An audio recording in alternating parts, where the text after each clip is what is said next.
السلام علیکم ناظرین، آج کل ہر کوئی کرونا وائرس بولتا نظر آ رہا ہے، لیکن اکثر لوگوں کو پتہ ہی نہیں کہ کرونا وائرس ہے کیا، یہ بنتا کیسے ہے۔ آج کی اس ویڈیو میں ہم آپ کو بتائیں گے کہ وائرس بنتا کیسے ہے، پھیلتا کیسے ہے، اس کو پھیلانے کے پیچھے کن ممالک کا ہاتھ ہے۔ آپ دیکھ رہے ہیں HAR اور میں ہوں اسد الرحمان۔ ناظرین، پہلی بات تو یہ ہے کہ وائرس خود بخود نہیں بنتا بلکہ اس کو تیار کیا جاتا ہے، کیونکہ وائرس ایک بے جان DNA ہے۔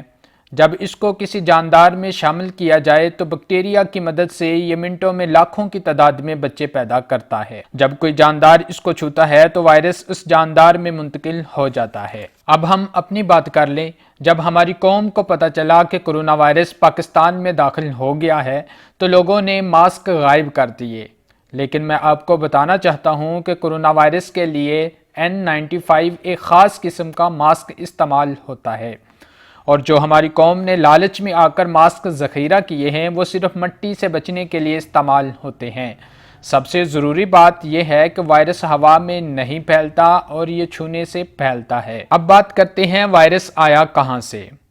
یہ بات مشہور کی جا رہی ہے وائرس چمگادڑ کھانے سے پیدا ہوا اور پھیل رہا ہے، اور یہ کچھ ماہ پہلے پیدا ہوا ہے۔ ایسا ہرگز نہیں ہے۔ اگر چمگادڑ کھانے سے پیدا ہوتا اور پھیلتا تو یہ کسی مسلمان کو وائرس کبھی نہ لگتا۔ یہ وائرس خاص طور پر لیبارٹری میں تیار کیا گیا ہے، اور یہ آج کل نہیں بلکہ 50 سال پہلے تیار کیا جا چکا تھا، لیکن اس کو صحیح وقت اور صحیح جگہ پر لوگوں میں پھیلانے کا انتظار کیا جا رہا تھا۔ میں آپ کو یہ بات دلیل سے پیش کرتا ہوں کہ وائرس 1-2 ماہ پہلے نہیں بلکہ 50 سال پہلے خود تیار کیا گیا ہے۔ سب سے پہلے 1981 میں ایک ناول دی آئیز آف ڈارکنیس میں بتایا گیا تھا کہ 2020 میں چائنا کے شہر ووہان میں اس کا آغاز ہوگا۔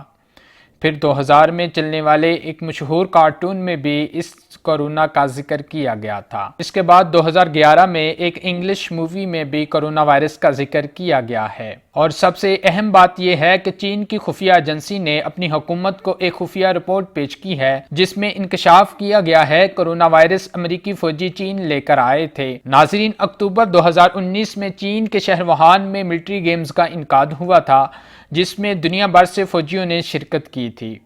چینی خفیہ ایجنسی کا کہنا ہے کہ امریکی فوجیوں میں CIA کے ایجنٹ بھی شامل تھے جو وائرس ساتھ لائے اور ووہان شہر کی سی فوڈ مارکیٹ میں پہنچ کر وہاں موجود جانوروں میں انجیکٹ کر دیا۔ پھر جانوروں سے انسانوں میں یہ وائرس منتقل ہوتے ہوئے پوری دنیا میں پھیل گیا۔ اب سوال یہ پیدا ہوتا ہے، امریکہ ایسا کیوں کرے گا؟ ناظرین، امریکہ نے چین پر بایو حملہ اس لیے کیا ہے کہ چین کی معیشت کو تباہ کیا جا سکے، کیونکہ امریکہ کو نظر آ رہا تھا کہ چین آہستہ آہستہ پوری دنیا پر قابض ہوتا جا رہا ہے، حتیٰ کہ امریکہ کی اپنی مارکیٹوں میں بھی میڈ ان چائنا کی بھرمار ہوتی جا رہی تھی۔ امریکہ چین کو تلواروں اور توپوں سے شکست نہیں دے سکتا تھا، اس لیے بایو حملے کا سہارا لیتے ہوئے چین کی معیشت کو تباہ کر دیا ہے۔ ناظرین، اب بات رہی علاج کی تو آپ دیکھیں گے کچھ ہی دنوں تک امریکہ اور اسرائیل اعلان کریں گے کہ ان کے سائنسدانوں نے وائرس کا علاج ڈھونڈ لیا ہے۔ لیکن سوچنے کی بات یہ ہوگی کہ پوری دنیا میں کرونا وائرس سے ایک بھی یہودی نہیں مرے گا، اور پھر علاج بھی وہی تلاش کر کے اپنی مرضی سے قیمت لگا کر بیچیں گے۔